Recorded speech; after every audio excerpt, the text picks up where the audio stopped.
on the battlefield and at home. When the fighting began between British and the Continental soldiers, many people thought the colonists could not win. The Continental Army was an unlikely match for the fierce British Army, but the Americans were fighting for their homeland.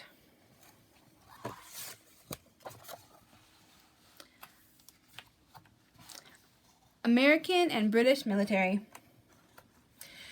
The British Army was one of the best in the world. Its soldiers were well trained and had supplies, but they were fighting far from home, and supplies took a long time to reach them. Britain had more money than the colonists. Early in the war, Britain hired 30,000 German soldiers, called Hessians, to help them fight in the war. These soldiers were mercenaries, or soldiers hired by a foreign country. The Patriots saw the Hessians as brutal.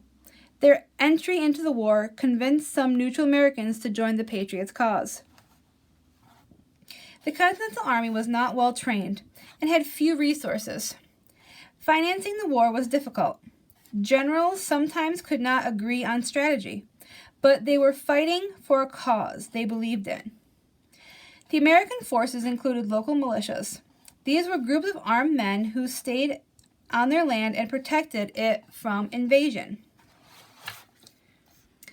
Both the British and the Continental armies requested help from the American Indians. The Cherokee and the Mohawks fought with the British, hoping that they would stop westward expansion. The Oneida and Tuscarora fought with the Patriots. Some American Indians remained neutral. Most American Indians, however, sided with the British. If the colonists won, American Indians knew that they could lose vast amounts of land. Approximately 1,500 Iroquois, for example, fought with the British soldiers. So you can see at this point the Native Americans are starting to take sides in this war as well.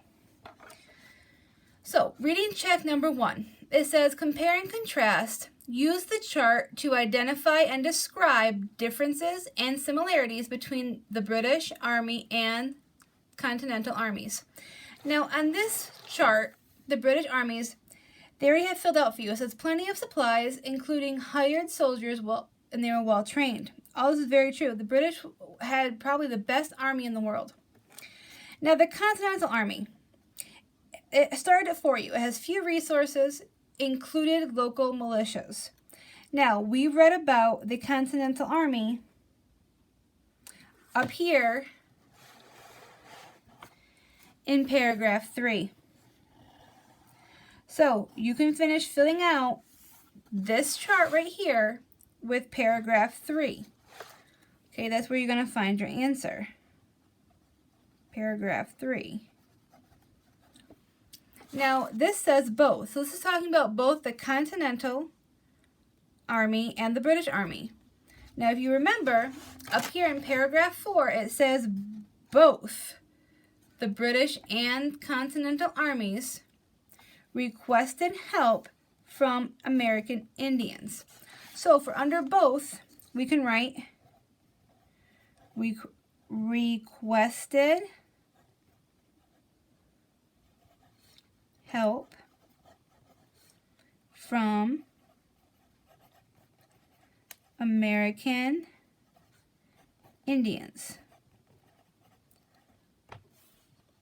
Major battles in the Revolution. The Siege of Boston. The siege means to take over. The Siege of Boston occurred as the Revolution broke out in Lexington and Concord. The conflict lasted until March 1776. During this time, the Continental Army kept the British Army confined within the city of Boston. The British were still blocking all ships in the harbor, so the economy came to a halt. Supplies in the British military arrived slowly. On March 4th, George Washington took control of Dorchester Heights, outside of Boston. His troops opened cannon fire on the British ships in the harbor. 2 weeks later, the British left the city. So Boston is actually a major point in which this fighting happens. A lot happens in Boston because of the harbor, because of where it was located. So you'll notice a lot of things happen in Boston. A few months later, British General William Howe and his troops landed in Long Island. Their goal was to capture New York. On August 27th, Howe marched toward George Washington and his soldiers at Brooklyn Heights. Howe forced the Americans out. Washington moved his men to Manhattan by a boat to avoid capture.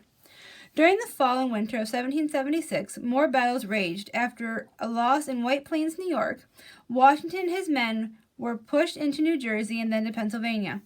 The British captured and sentenced to death a spy and 21-year-old teacher named Nathan Hale. Hale said, "I only regret that I have but one life to lose for my country."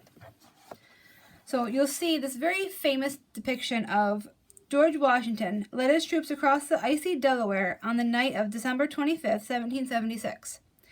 The next day, they defeated the British in a surprise attack on Trenton. So on Christmas night in 1776, they crossed the icy Delaware. This is a very famous picture that you may have seen before.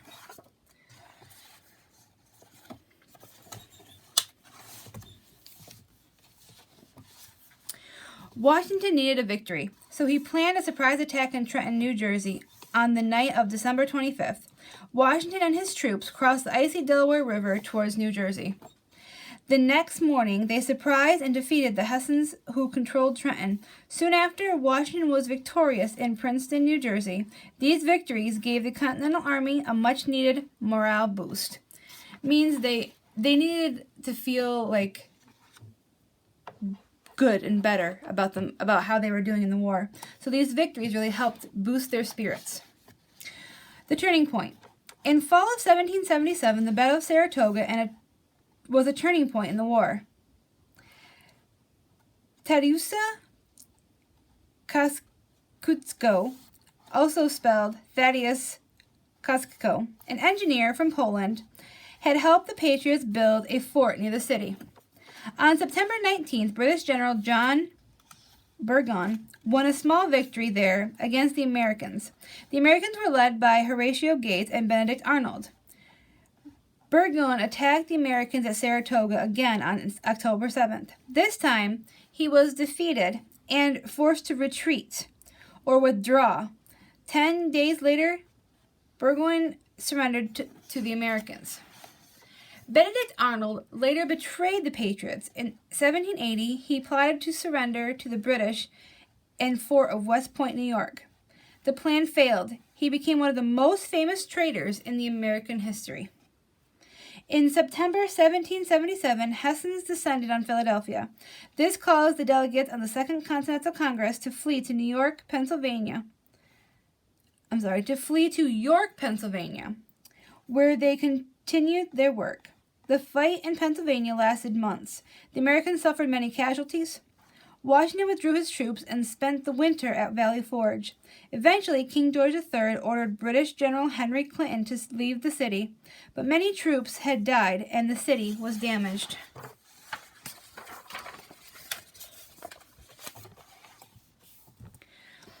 Help from other countries. Benjamin Franklin tried several times to convince the French to help the Americans in the war. The French refused because they did not think the Americans could defeat the British. This changed after the American victory in Saratoga. This decisive Patriot victory convinced the French to recognize the American cause. They entered the war as an ally or a supporter of the United States. They loaned money and sent weapons, ammunition, uniforms, and supplies. They also sent troops and ships. This support was important. It helped the colonists defeat the British in Yorkshire in 1781. Okay, a primary source.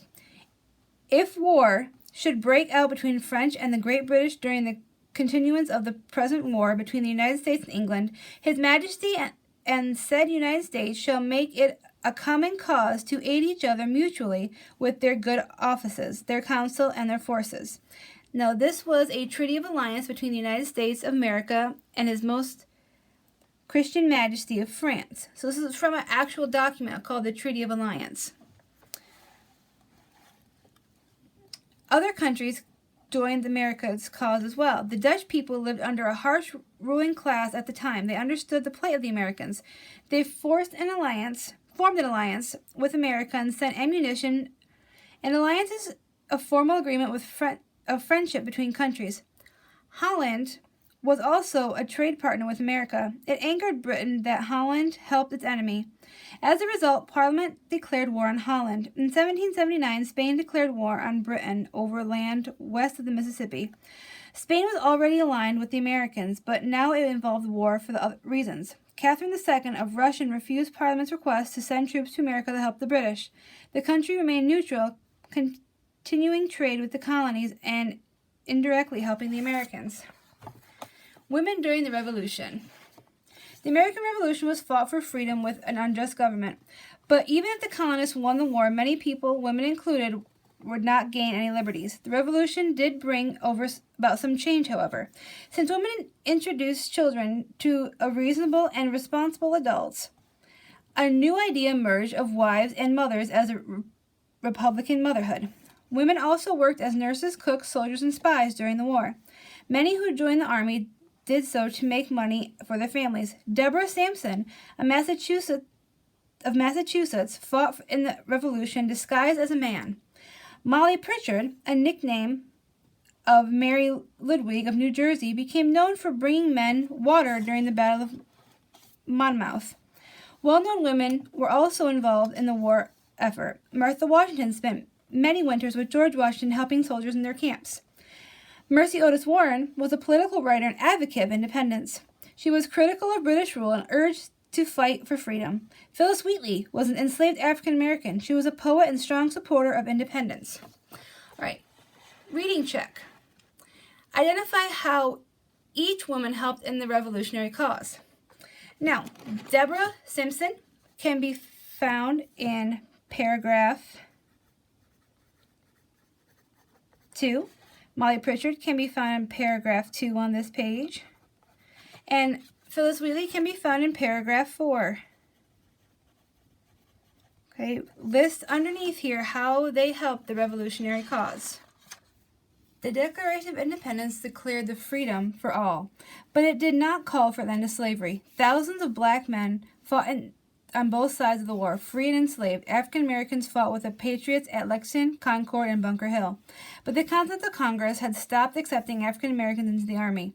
When the states could not meet their quota in 1778, they decided to make regimes of African American men. Many of the men who had been enslaved before the war were given their freedom when it ended. James Armistead, an enslaved African American from Virginia, enlisted in the Revolutionary War. Armistead worked as a spy for the Masque de Lafayette, a French officer fighting with the Patriots. Armistead provided information that allowed the Patriots to win a decisive battle in the war. He was given his freedom after the war. In 1775, Lord Dunmore, the British governor of Virginia, promised freedom to slaves who escaped from the Patriots and fought with the Loyalists. He kept his promise when the war was over. The home front. As the British invaded cities, people fled the country looking for food and work. In the country, many women ran family farms. They often stood in the way of advancing armies. Armies destroyed and robbed farms. The British punished families who housed patriots. The economy suffered. Anyone who worked in a trade was unemployed because the British blocked ports so ships could not bring supplies. The blockade caused scarcity, the lack of supplies resulting in a huge price increase. Some people hoarded goods and hid them. They began profiteering or charging very high prices for goods. This caused inflation. The price of goods soared. Congress passed a law to stop both of these practices. Although living in the home front was difficult, everyone hoped that the burden would be worth it. The war was fought for the ideals of liberty and independence. These ideals, named the Declaration of Independence, were the foundations of the new nation. They were often included in state constitutions written after 1776.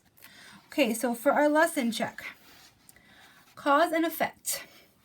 Analyze and explain how the British blockade affected people on the countryside. Okay, you're going to find this on page 229 under the home front, the first 2 paragraphs. Okay, so read that carefully. The second one, explain how the Declaration of Independence did not extend freedoms to all Americans. Okay, it's going to tell you right where it says African Americans during the war. Okay, the Declaration of Independence was freedom for all, but it did not call for the end of slavery. So I want you to see, how does that fit in with the question? How the Declaration of Independence did not extend freedoms to all Americans. Okay, I want you to think about that. All right, if you have any questions, email Miss Tester. Have a good day.